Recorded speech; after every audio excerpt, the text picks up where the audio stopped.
मैंने अशोक जी से भी बात की तो इन्होंने कहा इस क्षेत्र में लगभग 2.5-3 लाख लोग रहते हैं और बोले वोट तो केवल 10,000 ही है। मैंने कहा कि आप वोट की दृष्टि से क्यों देखते हैं, चाहे वो 3 लाख रहते हैं तो हमारे देश के लोग हैं, चाहे वो कहीं से भी पधारे होंगे।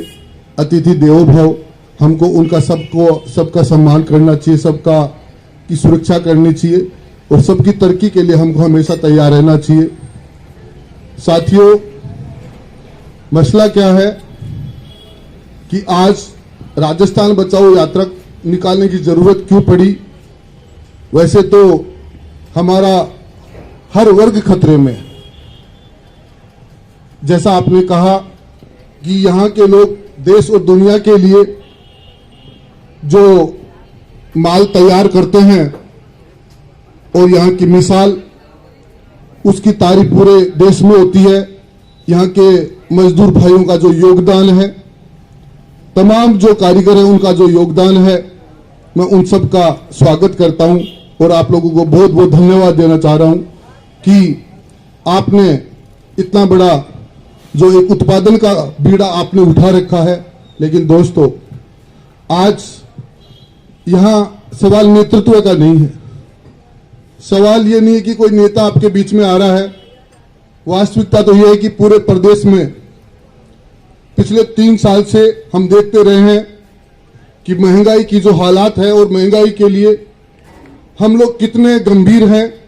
आज हमारा प्रदेश अगर देखा जाए तो हरियाणा हमारे पड़ोस में है, हरियाणा में पानी है, हरियाणा हर दृष्टि से, हरियाणा है, पंजाब है, दिल्ली है, वो हमसे बहुत ऊपर है।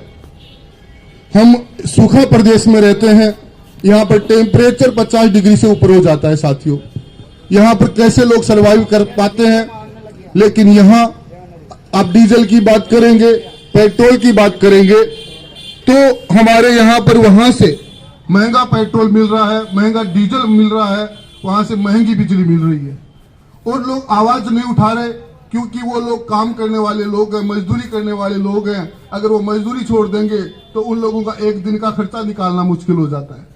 जो सक्षम लोग हैं, जिनके हाथ में व्यवस्था है, उन लोगों के कोई फर्क नहीं पड़ता। मैं आपसे कहूं, पिछले 2 साल से प्रदेश के अंदर कोरोना की जो महामारी थी और कोरोना की महामारी के अंदर, महामारी के लिए, अकाल के लिए, अतिवृष्टि के लिए, जब भी देश पर प्रदेश पर कोई संकट आता है तो उस संकट के लिए हमारी सरकारें होती है। दोस्तों, प्रदेश के अंदर तमाम, चाहे वो मंत्री हो, चाहे वो मुख्यमंत्री हो, चाहे बड़े अफसर हो, सारे बड़े बड़े लोग अपने घरों में घुस करके बैठ गए। उनके पास बेहिसाब संपदा है। वो अगर 2 साल नहीं, अगर 50 साल भी लॉकडाउन लगा दिया जाए तो उनके कोई फर्क पड़ने वाला नहीं था। लेकिन रोजमर्रा की जो मजदूरी करने वाला, मेहनत करने वाला जो आम आवाम था, आम आदमी था, उन सब लोगों का बंदोबस्त कैसे हुआ, उसकी व्यवस्था कैसे हुई। हमारे यहाँ पर पूरे प्रदेश के अंदर जो निजी अस्पताल है, प्राइवेट हॉस्पिटल है, उन तमाम हॉस्पिटलों को जनता को लूटने के लिए खुला छोड़ दिया। प्राइवेट अस्पतालों ने जिस प्रकार से बेरहमी के साथ में इलाज भी नहीं किया, लाखों रुपए के नीचे, लाखों के कर्जे के नीचे आम जनता को ला दिया।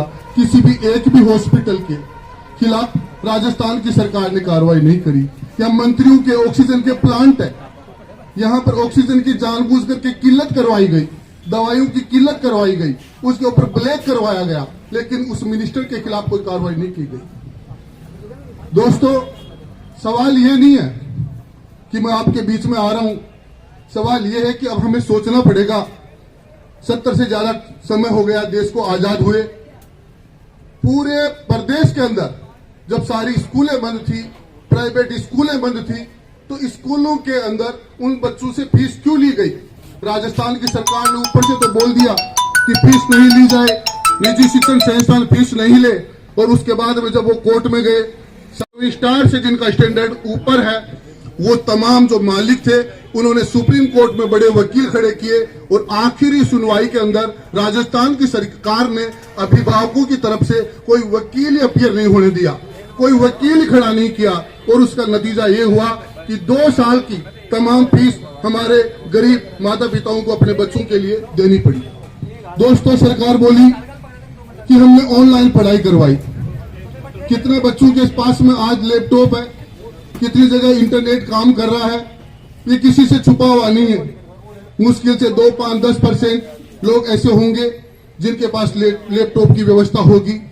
अब ऐसी हालात के अंदर आम मजदूर का बच्चा, मजदूर कभी नहीं चाहेगा, एक कारीगर कभी नहीं चाहेगा, किसान कभी नहीं चाहेगा कि उसके बच्चों को अच्छी शिक्षा नहीं मिले। लेकिन अच्छी शिक्षा मिलेगी कैसे?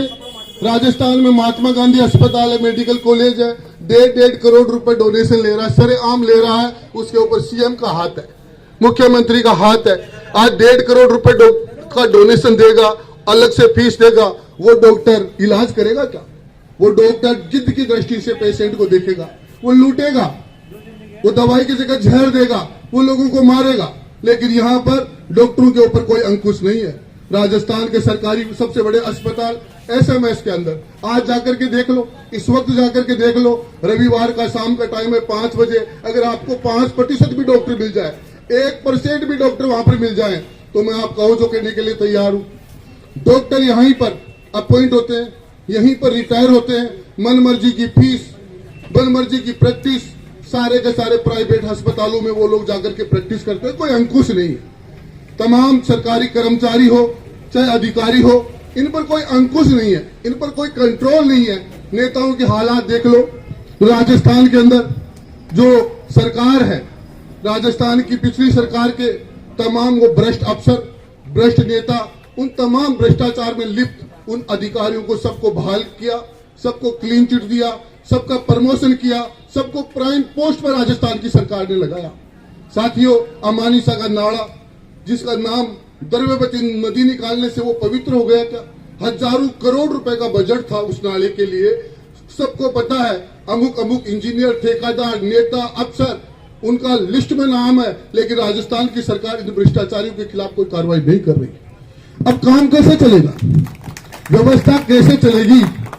आप मुझे ये बताओ कि हजारों करोड़ रुपए ये लोग 3 साल हो गए, 3 साल, 1 साल तो राजस्थान की सरकार 5 स्टार होटलों के अंदर, कभी जैसलमेर, कभी बाड़मेर, कभी इधर कभी उधर, अपने आप को बचाने के लिए।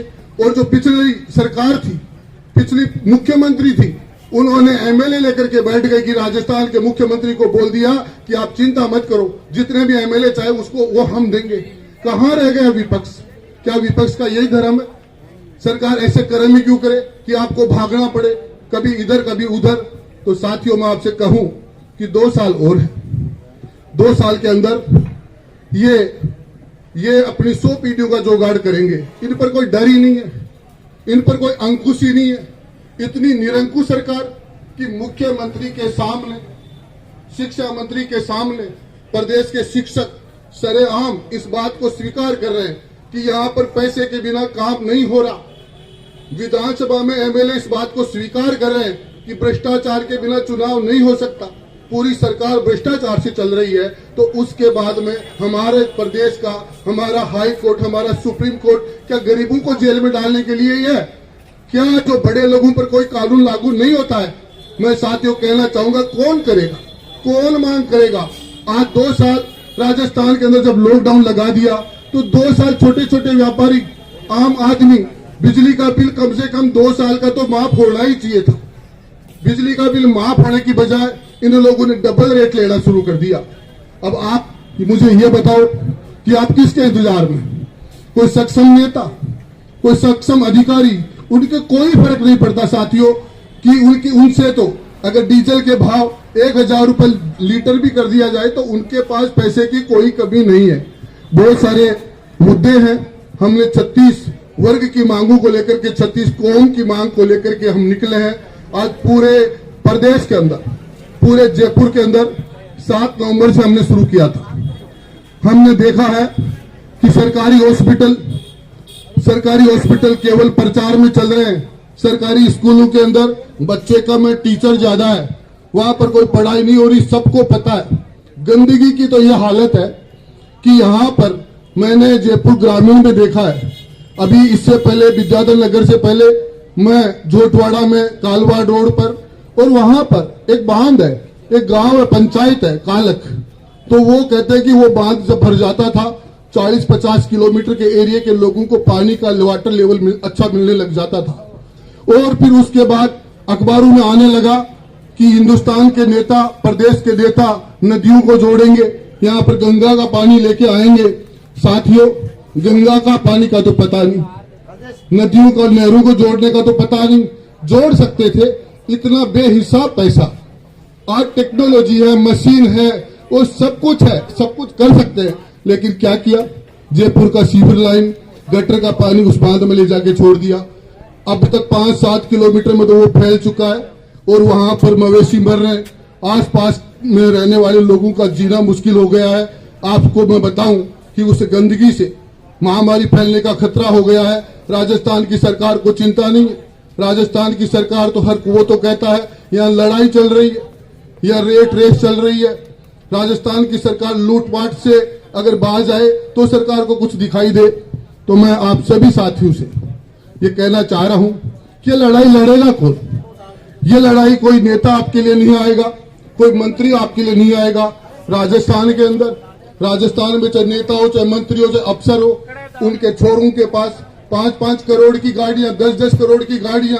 उनकी स्कूलें देखो, इंडिया की टॉप की स्कूल जो जयपुर में है, उन स्कूलों में वो बच्चे पढ़ते हैं जहां पर आप कल्पना भी नहीं कर सकते कहां से आम आदमी का बच्चा उनके कंपटीशन में आ पाएगा। साथियों, तो कैसे होगा? कैसे होगी व्यवस्था? कैसे होगी सुनवाई? कौन सुनेगा आपको?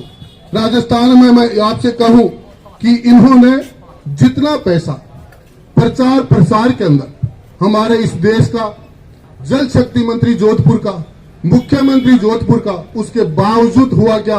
वहां पर एक बुजुर्ग महिला, उसके साथ में छोटी सी बच्ची प्यास से बिलकती और तड़पड़ाती भर गई, लेकिन राजस्थान की सरकार के सर के ऊपर जू तक नहीं रही।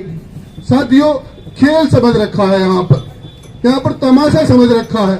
यहाँ आए दिन मजदूरों के साथ में रोजाना चाहे वो माइंस के अंदर, चाहे वो मशीन के अंदर, चाहे गत्ता फैक्ट्री में मैं गया, वो आदमी का छोटे छोटे टुकड़े हो गए उसके शरीर के, मजदूर के।